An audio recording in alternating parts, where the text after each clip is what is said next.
Our third podcast in this series on basic genetics is going to deal with autosomal inheritance, and here we'll assume we're talking about Mendelian inheritance. And you're going to need to learn how to read symbols on pedigrees. For this podcast, you at least have to understand what the symbols are for normal females and males. You need to understand that this double bar between symbols means a mating between close relatives, in other words, a consanguineous marriage or a consanguineous mating. And here, where you see a symbol with a dot in the middle, that's indicating a carrier. Now, we don't always put that dot in a pedigree, but you need to know that at least for this discussion in this podcast. So let's consider first autosomal dominant inheritance, and here we're generally considering a structural defect, particularly like a skeletal defect or maybe a cardiac defect. Autosomal dominant inheritance usually arises from a union of an unaffected parent with an affected heterozygote. Now do understand that every genetic disease does have a spontaneous mutation occurrence rate. We're not considering that just yet. So an affected parent will pass either a disease gene or a normal gene to a child. Each of these has a probability of 0.5. The pedigree shows the characteristics of autosomal dominant inheritance. So it appears equally in either sex. It does not skip generations. So we talk about a vertical pattern of inheritance.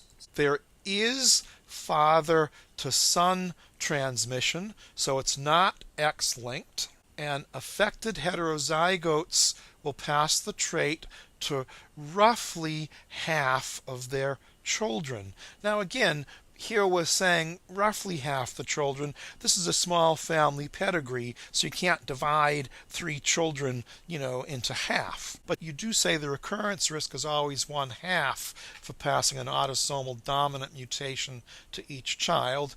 Each child born is an independent event. The recurrence risk would be 1/2, and that's going to assume complete penetrance. We'll talk about penetrance in a later podcast.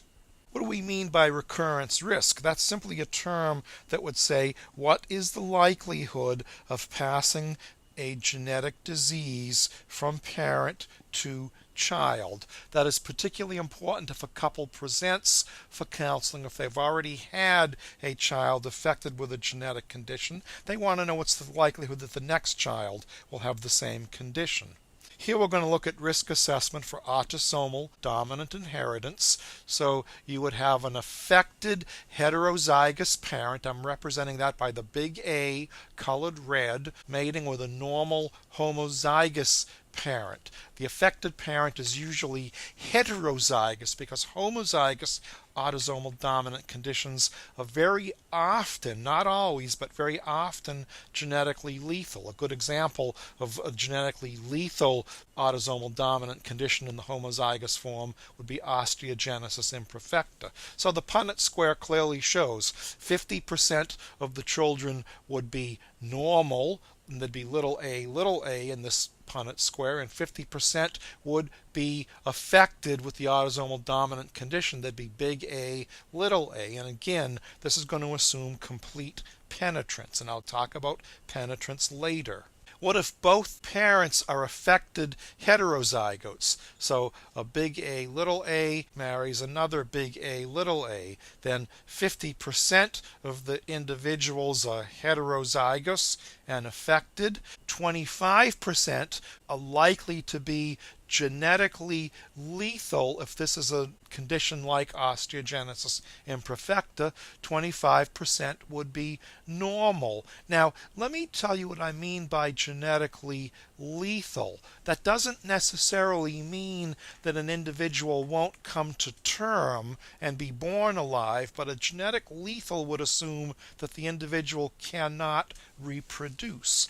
So what's normal? Here's a condition that some of you may have heard of. It's called achondroplasia. It's an autosomal dominant condition, and if you're heterozygous for this mutation, you're going to be dwarfs. So it's a genetic form of dwarfism. These individuals lead a fairly normal life as they have normal intellectual capacity and they can do things that most people do. They are just quite a bit shorter. you have a couple, two dwarfs, that marry, and they want to say what's the probability of them having children that look just like them. Normal for them would be short children. So you have to be careful what you're asking and how you're counseling patients. Suppose you have an affected homozygous parent, if the condition is not lethal, marrying a normal homozygous parent. Then 100% of the offspring would be affected heterozygotes. There are some forms of Marfan, for example, an autosomal dominant condition, or Noonan syndrome, another autosomal dominant condition, which is not lethal in the homozygous dominant condition. And indeed, sometimes those individuals can reproduce. Let's look at autosomal recessive inheritance. This is generally a metabolic defect, and it usually results from the union of heterozygous carriers. So in our Punnett square example, is a carrier parent, big A, little a, with another carrier parent, big A, little a. A fourth of the offspring are going to be unaffected homozygotes, so big A, half are going to be unaffected carriers, big A, little a, and 1/4 are going to be affected homozygous recessives with a diseased phenotype. As the pedigree shows characteristics of autosomal recessive inheritance. It's usually seen in siblings, but not in parents. So on the pedigree, here are two sibs that show the disease, but you don't see it in the parents. It's a horizontal pattern of inheritance, so you see it in one generation, but you don't see it in preceding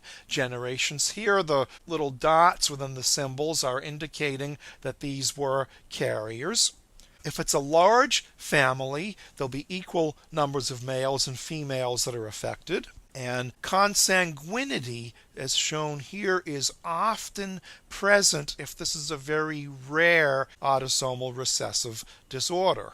The recurrence risk is usually 1/4 if the parents are heterozygous carriers, but it can be 1/2 if one of the parents is homozygous for a diseased gene. So what's the risk assessment for autosomal recessive inheritance? You have normal heterozygous parents. These are carriers.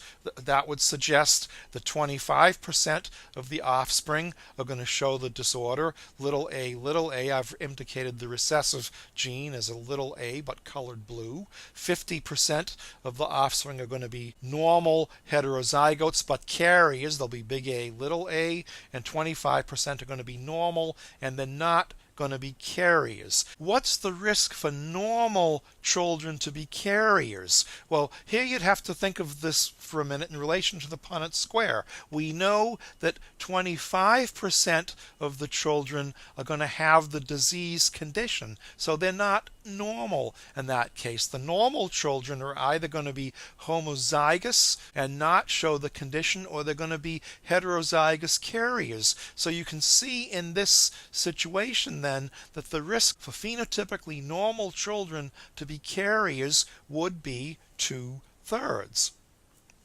Suppose an affected homozygous parent, little a, marries a normal homozygous parent, big A, then 100% of the offspring are going to be phenotypically normal, but 100% of the offspring are going to be carriers, big A, little a. Suppose an affected homozygous parent, little a, marries a heterozygous carrier, big A, little a. Again, doing the Punnett square, you'll see that 50% of the children are going to have the recessive disorder, and 50% are going to be phenotypically normal, but they will be carriers. So this cartoon shows autosomal dominant inheritance and autosomal recessive inheritance. In the autosomal dominant, there's going to be a 50% chance that children will be normal and a 50% chance that children will be affected. And this again assumes complete penetrance. If it's an autosomal recessive condition, 3/4 of the children are going to be phenotypically normal, half the children are going to be carriers, a fourth of the children are going to be affected with the disorder, and a fourth of the children are going to be normal and not carriers. Now, how come this cartoon shows the parents as unisex? I say that as a trick question in a sense, and it's because we're talking about inheritance here on the autosomes. We're not talking about inheritance by the sex chromosomes.